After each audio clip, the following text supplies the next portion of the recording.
राजकोट किल्ल्यावर ह्या राज्य सरकार महायुतीच्या सरकारमध्ये 100 दिवसामध्ये एक प्लॅन तयार करण्यात आला।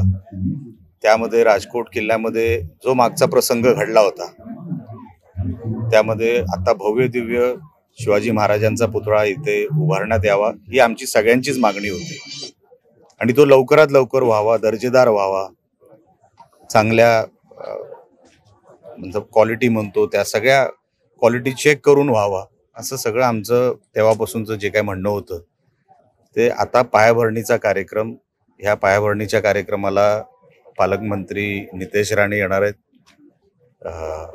विधिवत जी काही पूजा होईल त्यानंतर पायाभरणीला सुरुवात होईल आणि मला असं वाटतं महिन्याभरामध्ये आपण हा पुतळा इकडे उभारणार आहोत। सगळं काय त्या क्लिपिंगमध्ये आहे, कोण करणार आहे, कुठल्या क्वालिटीचं मटेरियल वापरलं जाणार आहे आणि सगळे डिटेल जे काय आहेत पुतळ्यासंबंधात ते सगळे आपल्याला त्या क्लिपिंगमध्ये आपल्याला दिसतील।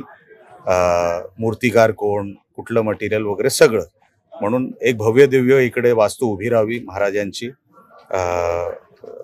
एवढी आमच्या सगळी शिवप्रेमींची आमची सगळ्यांची इच्छा आहे।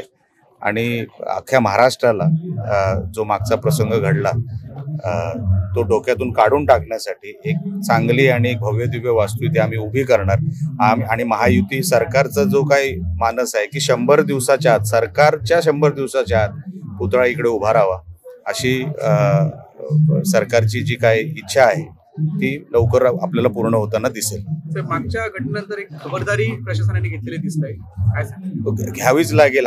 छत्रपती शिवाजी महाराज हा आमचा आस्थेचा विषय, आमचं दैवत आहे। मागचा जो प्रसंग घडला तो दुर्दैवीच होता, पण आता असली कसली चूक होता कामा नाही। महाराष्ट्राचं सरकार भक्कमपणे या सगळ्या विषयाकडे बारकाईने लक्ष देऊन आहे, एकही चूक होता कामा नाही। म्हणून जी क्लिपिंग मी तुम्हाला सांगतोय त्याचं आपण जर ते बघितलं तर आपल्याला लक्षात येईल की कुठल्या दर्जाचं आपण मटेरियल पासून सगळ्या गोष्टींवर आपण लक्ष देऊन ही वास्तू उभी करतोय आणि आपल्याला साजेशीर असं, महाराजांना साजेशीर असं आपण इकडे एक वास्तू उभी करतोय आणि म्हणून लक्ष जेवढं सरकारचं आहे तेवढं आमचं सगळ्यांचं आहे। परत असं कधी घडू नये याबद्दल आम्ही दक्षता घेतोय।